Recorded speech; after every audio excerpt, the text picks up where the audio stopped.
Exercise 3F, exercise 3F का पहला सवाल।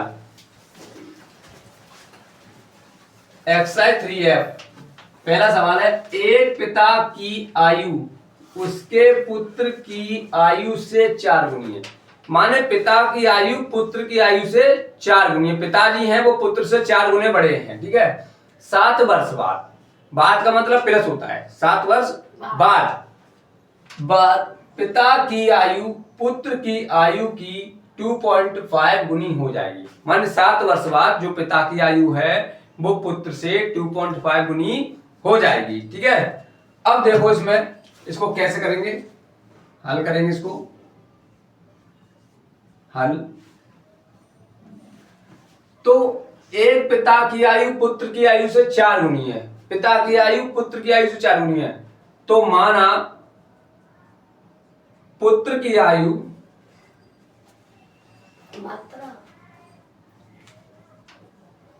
आयु बराबर x, क्या मान लिया x। अब पिता की आयु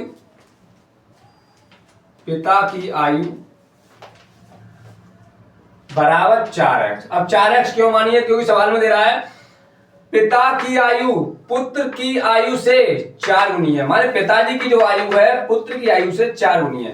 तो पुत्र है x आयु के और पिताजी 4x हो गए, ठीक है। पिता की आयु माना पुत्र की आयु x, पुत्र की आयु x मानी है और पिताजी 4x के हो गए, क्योंकि 4 गुने हैं, पुत्र से पिताजी 4 गुने इसलिए 4x हो गई। अब कह रहा है 7 वर्ष बाद, 7 वर्ष बाद का मतलब प्लस, तो देखो लिया देखो 7 वर्ष बाद दोनों की आयु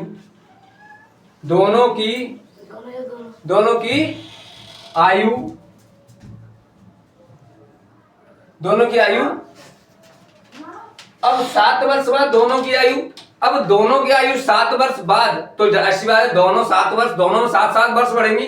तो देखो 4x + 7, पिताजी में 7 वर्ष बढ़ा दिए, बराबर x + 7, पुत्र में भी हमने 7 वर्ष बढ़ा दिए। अब ये कह रहा है पिता की आयु पुत्र की आयु की 2.5 गुनी है। माने पिताजी की आयु है वो पुत्र की आयु से 2.5 गुनी है, माने 2.5 गुनी है पहले से। माने जो पिताजी की आयु वो पुत्र से कितनी है, 2.5 गुनी है। तो बराबर करने के लिए इसमें गुणा करेंगे 2.5 का, ठीक है। वही है, अगर एक लड़के पर 20 रुपए हैं और एक लड़के पर 10 रुपए हैं तो बराबर करने के लिए 2 का गुणा 10 वाले में तो करेंगे। वही है, पिताजी 2.5 गुने है ही, तो इसमें 2.5 का गुणा करेंगे तभी बराबर हो जाएंगे, गुणा करेंगे तो बराबर हो जाएंगे। तो देखो 4x + 7 बराबर 2.5 का मतलब होता है कितना, अब 2.5 को मतलब 5/2 है ना, 1/2 नहीं होता है वो, 1/2 तो 0.5 होता है। फिलहाल और देखो x + 7, 2 का इन दोनों में गुणा करेंगे, 2 चौक 8x + 2 सत्ते 14 बराबर 5x + 5 सत्ते 35, ठीक है। अब ये 5x इधर आ जाएगा तो क्या हो जाएगा, 8x - के 5x बराबर 35, और ये प्लस के 14 है माइनस के 14 हो जाएंगे इधर।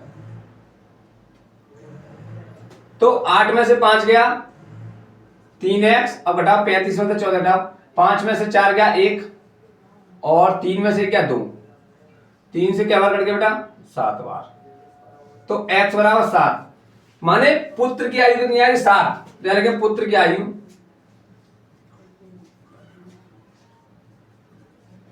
आयु बराबर 7 वर्ष। अब पिता की अब देखो इसमें पिता की आयु निकालेंगे। पिता की आयु कितनी है, 4x मानी थी हमने, तो 4 × 7, 7 चौक 28 वर्ष।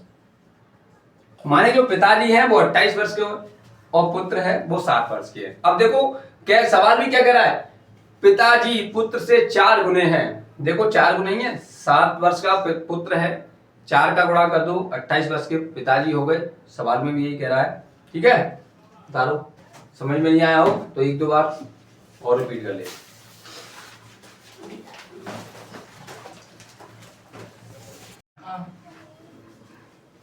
देखो किसी,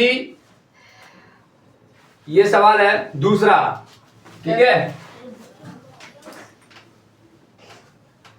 ये सवाल नंबर 2 है, एक्सरसाइज 3F का। ठीक है, 3F का सवाल नंबर 2 है। इस प्रकार के सवाल पेपर में आते हैं। ठीक है, देखो किसी भिन्न के अंश तथा हर, किसी भिन्न के अंश तथा हर।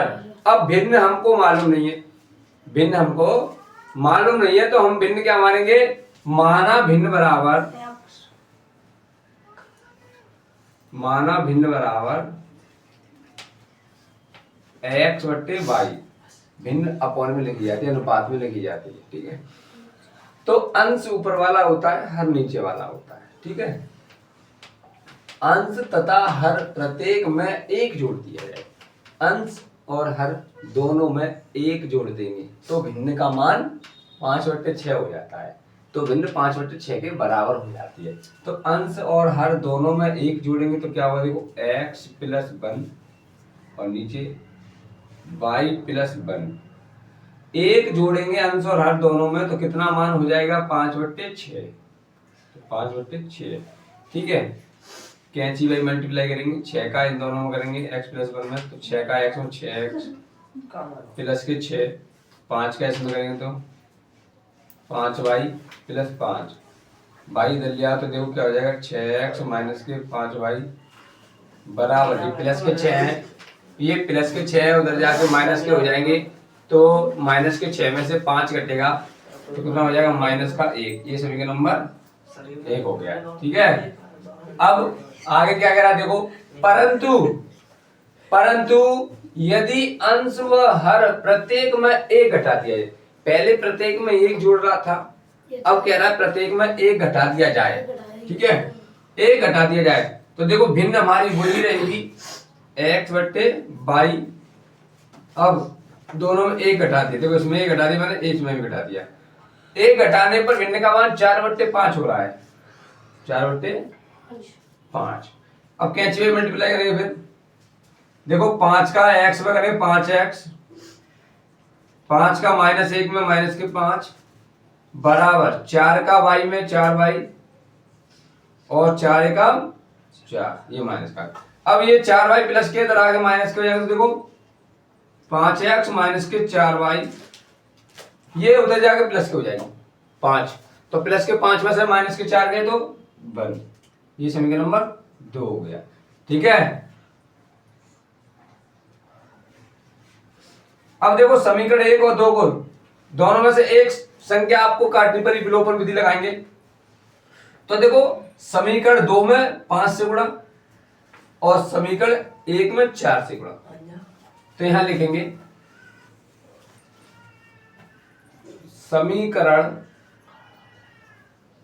1 में 4 से गुणा, 4 से, तथा समीकरण 2 में 5 से गुणा, 5 से गुणा करने पर।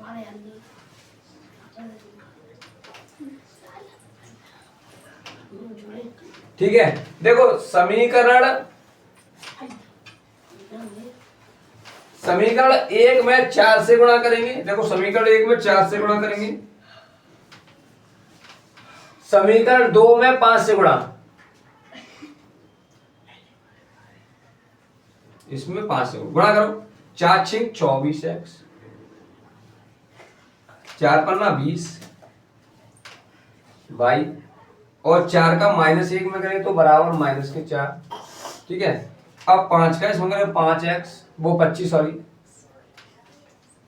अब 5 × 20 y और 5 का 1 में करें तो 5।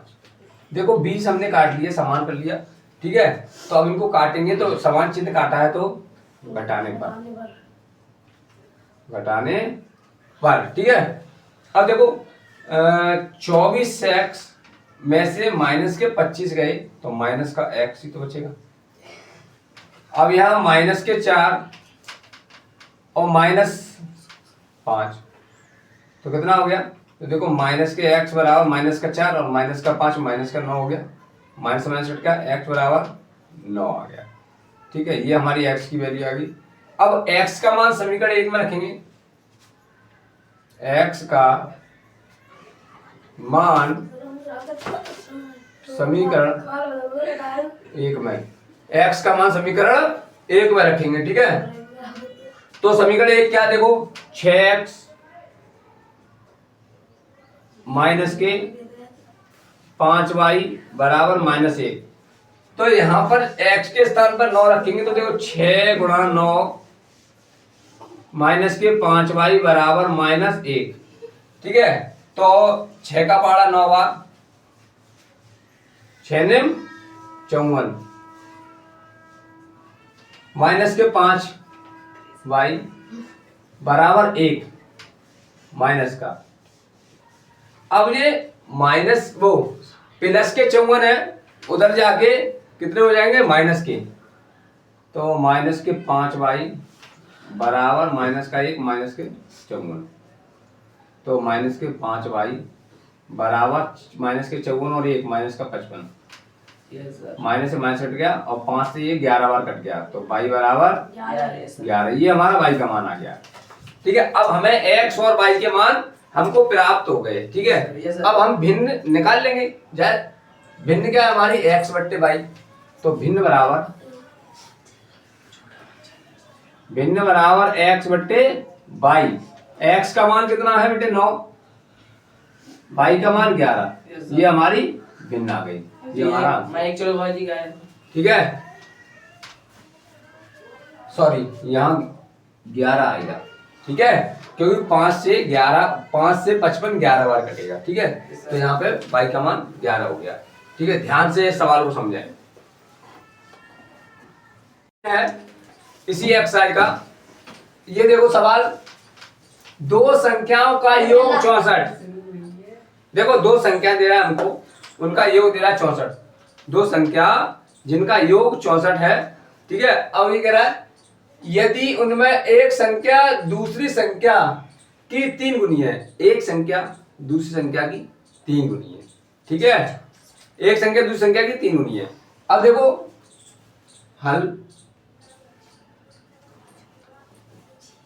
अब देखो माना संख्या बराबर x, ठीक है। संख्या हमने क्या मान ली? x, ठीक है। अब दूसरी संख्या,